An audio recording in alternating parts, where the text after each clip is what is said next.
mutabani wa Sheebah Karungi okutandika okwogera bye ngenda okubeera nga nkutuusaako kw'ossa ate Sheebah Karungi abadde so stubborn, abadde n'ebyakakasa oluyimba olupya byonna ngenda kubeera nga mbikutuusaako maaso awo Sheebah Karungi so nga ate Rema Namakula munanga ate ku vacation kw'ossa ate ne famire ye omwami naye munanga ate byonna biri mu katambi ngenda kubeera nga mbikutuusaako maaso awo kakasa nti vidiyo ogimpeera like kw'ossa ate n'okusubscribinga ntandise munanga ate n'akatambi ka Sheebah Karungi.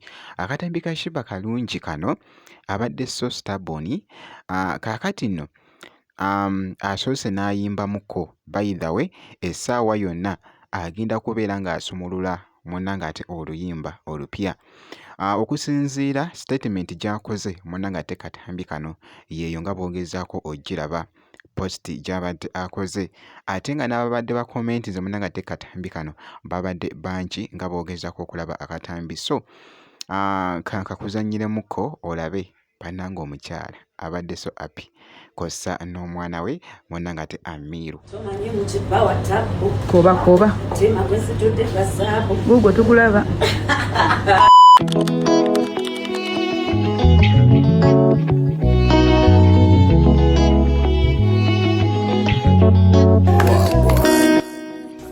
What is your favorite word? Grandpa. What is your grandpa? Sawe no kubira oyo omusajja gy'alawa alawe Scott kyekizibu alawe Scott saagala nyina embwa mukaaga. I need to look for clothes. Mom is going to work.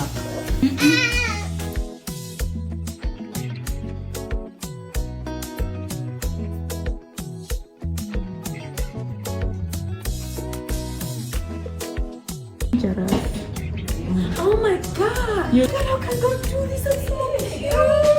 This is too much. Felicia, get yourself a wig. Felicia, swallow.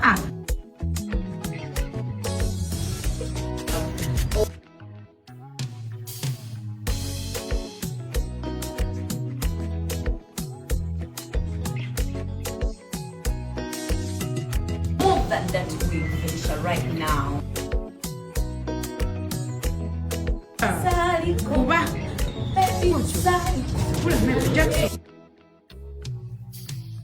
Paparazzi, excuse me, stay out of my business.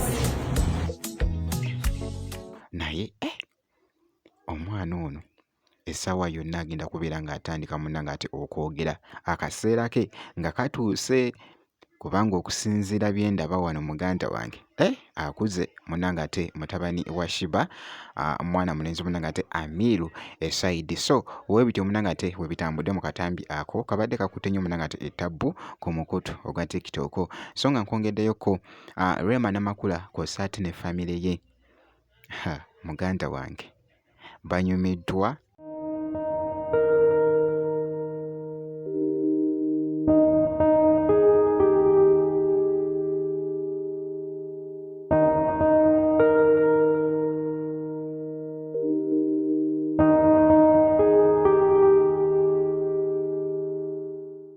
Vacation kiyite munnanga ate okuwummulamu. Omwami Dr. Amuza yatutteko famire ye awutu ne basobola okuwummuzaamuko ku birowoozo abaana munnanga ate ne basanyukamu nga bw'ogezaako okulaba akatambi ako babadde mu kudduka kw'ossa n'akatambi kano.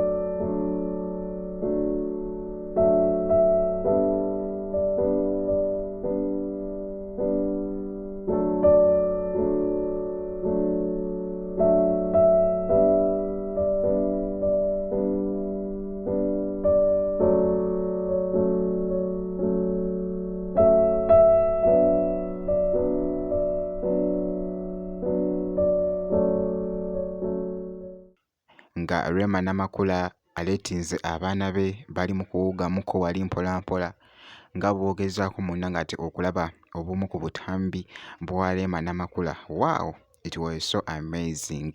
Era nga bubadde bukutte nnyo munna ng'ate ettabbu ku mukutu ogwa TikTok nakyala munna ng'ate Rema Namakula, kw'ossa ate n'ebifaananyi nga bwogezaako munna ng'ate obbiraba bibadde bikutte nabyo munna ng'ate vibe omukyala Rema Namakula. Nkugambye mu kifo ekirabika munna ng'ate obulungi, akasana kabadde kaaka, tekabadde kangi nnyo, era nga bw'okalaba embeera y'obudde Rema Namakula kw'ossa ate munna ng'ate n'ekinaakani ky'atadde ku mutwe lwakuba nti nno nkyerabidde. So bw'atyo munna ng'ate Rema Namakula munna ng'ate ku vacation eno, kw'ossa munna ng'ate ne family ye eside eyo. So obutasuba munna ng'ate update yonna, making sure nti nno video ogirayikinga, kw'ossa ate n'okusubscribinga.